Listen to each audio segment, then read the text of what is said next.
ناظرین، معصوم کی اگلی آنے والی قسط بہت ہی دھماکے دار سنسنی خیز ہونے والی ہے۔ جیسا کہ آپ نے دیکھا کہ نیلو کی شادی ہو چکی ہے، مگر آنے والی قسط میں آپ دیکھیں گے کہ جیسے ہی نیلو وجدان کے گھر پہنچتی ہے اس کا دم گھٹنے لگتا ہے اور بے چینی سی اٹھتی ہے، اور اسی پل اسے دلشاد کا وہ وعدہ یاد آتا ہے۔ وہ وعدہ جب دلشاد نیلو سے کہتا ہے کہ نیلو جی میں آپ کا انتظار کر رہا ہوں، آپ آ جائیں، اور پھر نیلو کو جیسے وہ یاد آتا ہے، نیلو سوچے سمجھے بغیر وہ وجدان کے گھر سے نکل جاتی ہے اور اپنے عشق کو تلاش کرنے کے لیے ریلوے اسٹیشن پر جاتی ہے، جہاں پہ دلشاد نے اس کو وہ ایڈریس دیا ہوتا ہے کہ یہاں پہ آپ میرے پاس آ جائیں، میں آپ کی راہ دیکھ رہا ہوں۔ ریلوے اسٹیشن پہنچ کر وہ لوگوں سے پوچھتی ہے یہاں سے جو ٹرین جانے والی تھی وہ کب روانہ ہوگی، لیکن جواب جب ملتا ہے نیلو کو تو نیلو وہاں پر تھم سی جاتی ہے۔ لوگ کہتے ہیں کہ وہ ٹرین تو کب کی نکل چکی ہے۔ یہ سنتے ہی نیلو کے قدم رک جاتے ہیں، اس کا دل ٹوٹ جاتا ہے اور وہ روتے ہی واپس پلٹتی ہے، اور جب وجدان کے گھر پہنچتی ہے بے ہوش ہو جاتی ہے، سانسیں رک جاتی ہیں۔ وجدان گھبرا کر فوراً اسے ہسپتال لے جاتا ہے۔ یہاں سے ناظرین شروع ہوتی ہے 3 محبتوں کی ٹکراؤ۔ دوسری جانب دلشاد بھی وہیں ہوتا ہے ہسپتال میں، کیونکہ وہ نیلو کے دل سے کہیں دور نہیں جا سکتا۔ اچانک جب ایک دوپٹہ اس کے سامنے لہراتا ہے، دلشاد کو ایک انجان احساس ہوتا ہے۔ وہ مڑ کر پیچھے دیکھتا ہے اور سامنے کھڑا ہوتا ہے وجدان۔ دلشاد پوچھتا ہے یہ لڑکی کون ہے؟ وجدان جواب دیتا ہے یہ میری بیوی ہے۔ یہ سن کر دلشاد خاموش ہو جاتا ہے، دعا دیتا ہے، مگر اسے علم نہیں ہوتا یہ نیلو ہی ہے جو وجدان کی بیوی ہے۔ آنے والی قسط میں آپ ناظرین دیکھیں گے کہ دلشاد کو حقیقت کا علم ہو جائے گا۔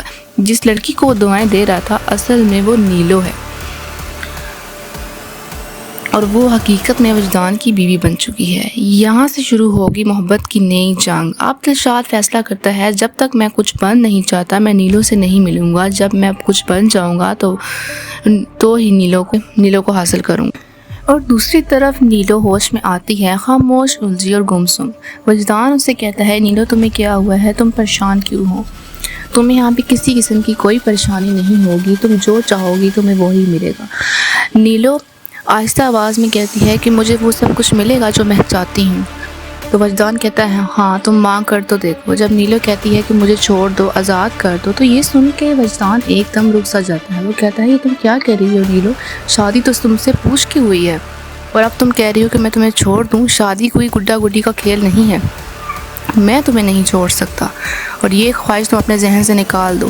نیلو کہتی ہے نہیں نکال سکتی، میں کسی اور سے محبت کرتی ہوں۔ وجدان کہتا ہے تم کسی اور سے محبت کرتی تھی، اب نہیں، اب تم میری زندگی میں ہو، تو اب میں ہی تمہاری زندگی میں، اور اس کو تم بھول جاؤ۔ وجدان نیلو سے یہ بھی کہے گا کہ تم نے مجھے جو حقیقت بتائی ہے وہ میری ماں کو بھی نہیں پتہ چلنی چاہیے۔